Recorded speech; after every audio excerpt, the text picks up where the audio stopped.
How do you know if a person with dementia is in pain? Well, obviously, if they're in the early or milder stages of dementia, they can tell you if they have pain. But at a certain point in the progress of the disease, patients a lot of times will become nonverbal. So, in that case, how would you know whether the person is in pain or there's something else that's bothering them? So, that's what we're here to talk about today. Hi, it's Robin with SeniorSafetyAdvice.com. Tune into our channel for tips and hints for caregivers and seniors about aging in place safely. So, did you know for a long time it was thought that people who had dementia couldn't experience pain? I'm not sure why they thought that, unless they just assumed that it affected that the disease affected the pain centers of the brain. I don't have any idea, but that was the thought. And they have done studies since that have found that people with dementia can experience pain just the same as anyone can. The trouble is that they cannot often tell us whether they have pain or not, especially if they're nonverbal. And in the later stages of the disease, many people do become nonverbal.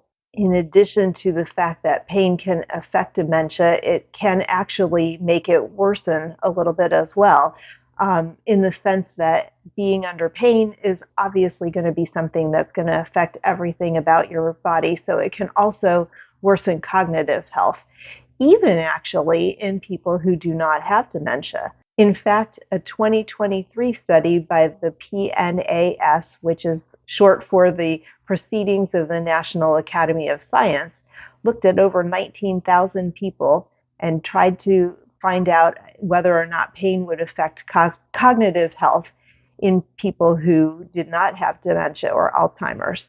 And so in doing this study, they found that for a 60-year-old who had two pain centers, so in other words, maybe chronic pain in their arm and chronic pain in their knee, they found that that shrank the hippocampus, which is the gray matter in the brain, by enough that it basically aged the person cognitively by 2 years.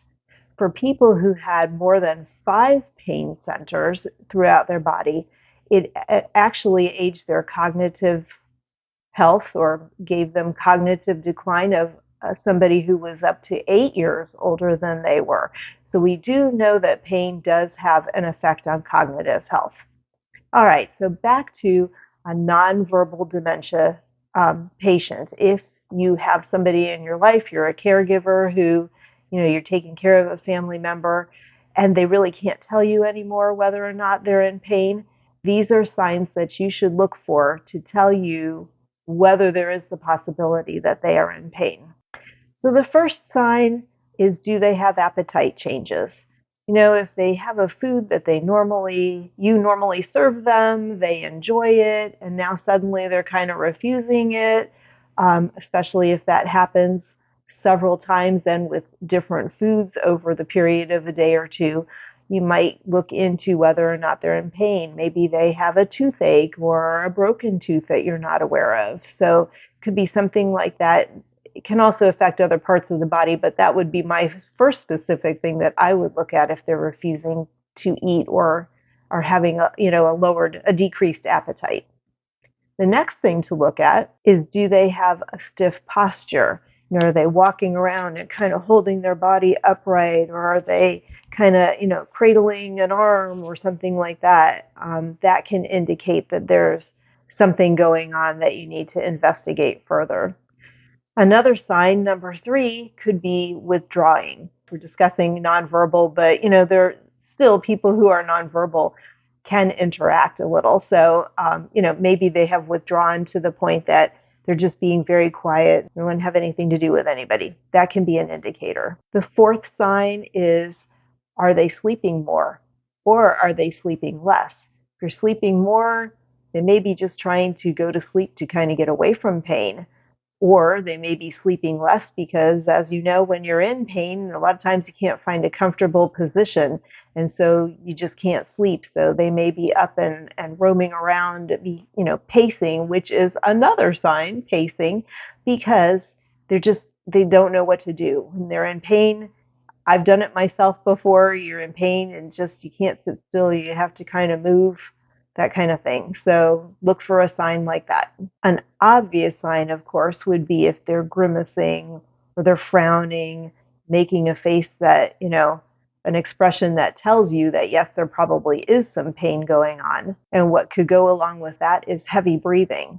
You know, just not feeling good, just, oh, my stomach hurts, this kind of thing. So I would look for those types of expressions. Another obvious sign that you can look for, and I don't even know what number we're on anymore, so I'm not going to hold up any fingers, but another obvious sign would be like anxiety about performing a task of some type, a daily task. So, for example, maybe they're fearful every time you want to take them to the restroom. They're fearful or they're anxious about it. Well, it could be that maybe they have a hemorrhoid, and so elimination is going to hurt, and they're aware of that on some level. Or maybe they have a UTI, and so it hurts to go to the bathroom, and so they start to withdraw from that. They're fearful of it because they know it's going to hurt. Another thing could be, they don't want to eat, and that's because their stomach hurts, and so again, that goes back to the appetite changes. But I would just look for something that is anxiety or a fearful type of a response. We talked about pacing back and forth. Sometimes you pace when you're in pain. Along with that would go things like twitching or fidgeting. Maybe they're constantly shifting. Their shoulder hurts, and so they're constantly moving around while they're sitting and trying to get comfortable. Another thing to look for is shouting and calling out, moaning and groaning. Those are things that are obvious signs. But one thing I never thought about is the calling out part of it. I worked for a time in a nursing home, and I can remember we had a patient there who did have dementia, and every time you'd walk by the door, he would call out. And sometimes he would just call out anyway, just when there was nobody there. But it never crossed my mind that maybe at that point he was in pain and maybe he just needed to be shifted in the bed a little bit. He wasn't very mobile at that point. It could have just been something like that. I was too young and didn't know. So look for a sign like that as well. So if you think that the person is in pain, then I would tell you this next step is to question them. And a lot of times you can get a yes or no response by saying, Mom, I see you're always fussing with your shoulder. Does your shoulder hurt? I wouldn't say that, though. You need to be very direct to somebody who has dementia, especially in the later stages. So I guess I wouldn't preface it that way. I would just say, Mom, does your shoulder hurt? Put your hand on the place that seems to hurt, or you can point to it. Ask a yes or no question. That said, sometimes yes or no questions don't always get the answer that you're looking for. And so you could also try a comparison question. Mom, does your shoulder hurt or does your head hurt? Maybe you could get a response that way, but the yes or no question should help you. Once you find out that the person is in pain, then the next step is assuming that they have not gotten a new medication of some type or whatever, and that you are familiar with what they currently take and you know their pain medication, what they are allowed to take.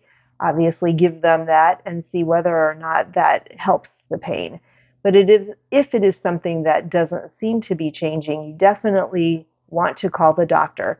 And again, in the case of a new medicine, you also want to call the doctor to find out, because maybe you always were able to give an over-the-counter pain reliever, but now with this new medicine, they don't want you to give, I don't know what, Tylenol. They would rather you gave Aleve. So it's just best to always check with the doctor to find out what it is that the person can take if something has changed, like a new medication. So I hope these tips will help you if you do have a loved one with dementia who's nonverbal and who is in pain. Just be aware that, yes, they do feel pain the same way the rest of us do. The hard part is trying to figure out where that pain is coming from and then trying to address it. So I wish you much luck in your journey with dementia care for your family member or your loved one. And until the next video, thank you so much for watching. Take care. Bye-bye.